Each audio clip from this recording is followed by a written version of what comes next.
Dear viewers, आज के इस लेक्चर में हम सीखने वाले हैं कि हम कॉन्टैक्ट नंबर में से किसी भी नंबर को किस तरह से हाइड करवा सकते हैं। जैसे कि आपको स्क्रीन पे नज़र आ रहा है कि मेरे पास यहाँ पे ये फ़ोन नंबर है और दरमियान में से कुछ नंबर्स को मैंने यहाँ पे हिडन रखा हुआ है।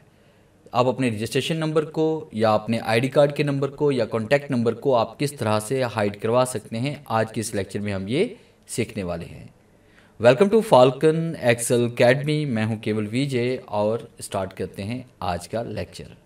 सबसे पहले प्रैक्टिस करने के लिए आपने इस तरह से कुछ फर्जी डाटा राइट कर लेना है। फिर उसके बाद हमने क्या करना है, यहाँ पे एक छोटा सा फॉर्मूला हम राइट करेंगे, इज इक्वल टू आप राइट करेंगे और यहाँ पे आपने टाइप करना है लेफ्ट का फंक्शन, ब्रैकेट ओपन करेंगे और उसके बाद यहाँ पे हमने सेल रेफरेंस देना है। जैसे ये वाला सेल हमारे पास है, कॉमा टाइप करेंगे और उसके बाद हम ये चाहते हैं कि इसकी लेफ्ट साइड पे जो 5 नंबर्स हैं वो शो होने चाहिए। फिर इसके बाद ब्रैकेट क्लोज करेंगे, फिर उसके बाद एंड का फंक्शन हम यूज़ करेंगे और यहाँ पे आपने इन्वर्टेड कॉमा देना है। अब उसके बाद दरमियान में से हम फर्ज कीजिए 3 नंबर को हिडन रखना चाहते हैं, तो आपने शिफ्ट के साथ यहाँ पे 3 मरतबा आपने ये स्टार दे देना है। फिर इसके बाद इन्वर्टेड कॉमा क्लोज करेंगे और एंड का फंक्शन यूज़ करेंगे। उसके बाद फिर हम यहाँ पे इसमें आएंगे राइट की तरफ, तो मैंने यहाँ पे राइट का फंक्शन यूज़ करना है। फिर इसके बाद मैं सेल रेफरेंस यहाँ पे दूंगा और कॉमा टाइप करूंगा।